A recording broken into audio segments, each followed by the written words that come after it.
Welcome back to the news, and we start on a rather alarming note where abortion is a rather touchy issue. Whereas it is illegal in most countries, it is often prescribed to save pregnant women with complications. But what are the complications associated with abortions? Are you aware that a huge percentage of all abortions taking place in Ghana are performed on adolescents? Now, Bono Ahafo regional correspondent Nestor Kafui Ajama has been exploring the issue and has come through with this report. A large number of adolescents are involved in abortion every year in Ghana. According to the Adolescent Health and Development Program report by the Ministry of Health, 16,182 girls went through abortion in 2011. 10,785 in 2010 and 8,717 in 2009. Many of these teenagers face high risk of experiencing post-abortion infections through the vagina to the uterus and the fallopian tube. This is due to bacterial infection, which may be caused by either the spread of unrecognized STIs in the uterus during abortion or microorganisms on the surgical instruments which are inserted into the uterus. Researchers say teens may be more susceptible to infections because their bodies are not yet fully developed and do not even produce pathogens that are found in the cervical mucus of older women that can protect them from infections. According to experts, most teenage unsafe abortions take place without parental involvement. Due to that, the parents of these teenagers are not forewarned about the physical and emotional complications their children might be encountering. Some emotional reactions of these teenagers who indulge in unsafe abortions include depression, anger, and guilt.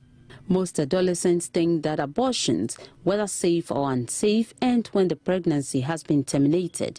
But this is not the case, as it takes more than that for an abortion to be completed, as asserted by lecturer at Intotroso Community Nursing Training School, Esther Manifie. We also have social trauma.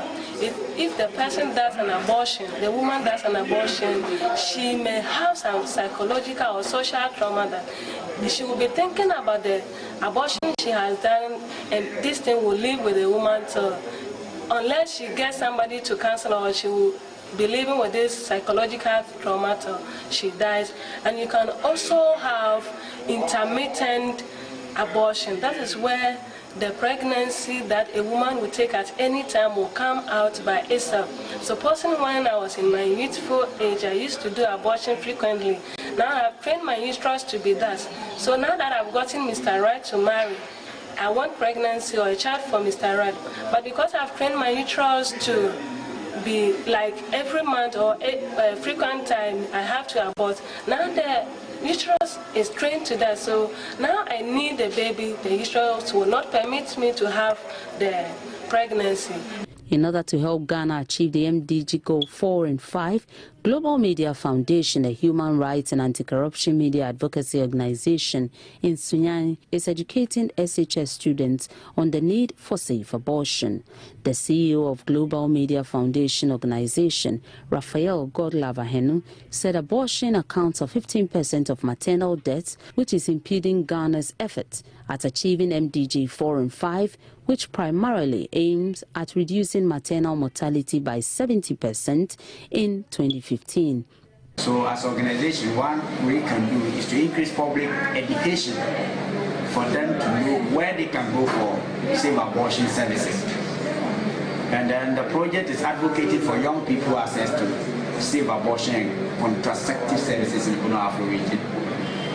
And we are targeting almost 28 senior and junior high schools, where we'll be establishing reproductive health clubs in these schools. He thinks the criminalization of abortion over the years has contributed to maternal deaths recorded. Nestor Kafui Ajama's report from the Bono Ahafo region.